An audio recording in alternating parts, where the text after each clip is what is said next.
Allahu Ekber. Uca boy serdarim, vezir derbarim, vefai gımkharim, Ebul Fezl'im var. Aman eydel eydel eydel Zeynep, sınıf Allah belim belim Zeynep. Özün eyle ağaca hayali kızlarım, dilemdeydi peykan sumaşın deldim. Özün eyle ağaca hayali kızlarım, dilemdeydi peykan sumaşın deldim.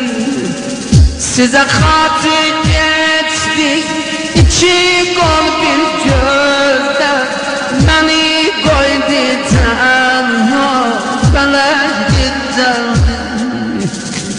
Sinesi üstünde ne yeşten var güya, yani ezası tamamen okdi.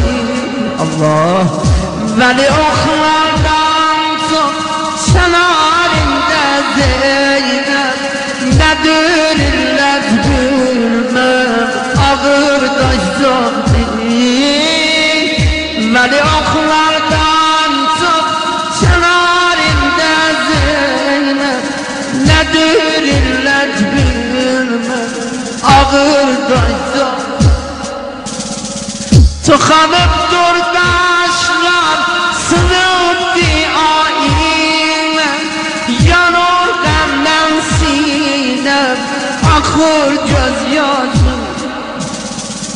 Uca boy kardeşim, ölüptü ellerde, yatıptı çöllerde, kararım yoktu.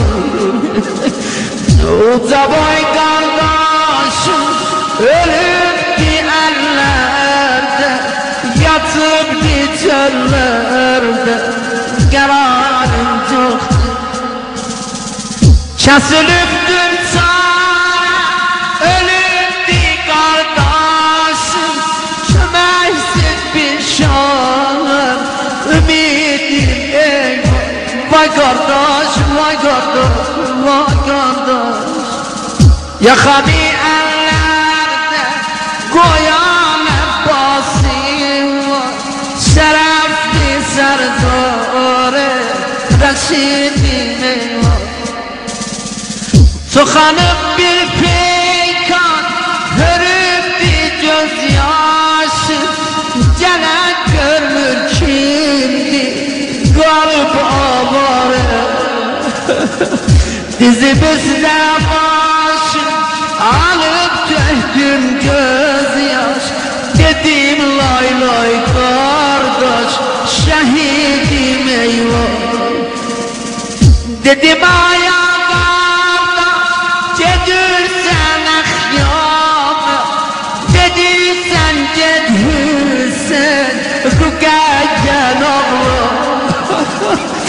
Dedim onda geçsem, seni koysam tenha, tıkanda zannebden, gözün kim bağlar.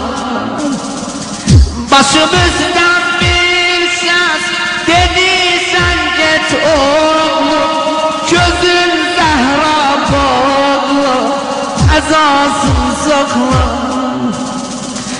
Yeri var bu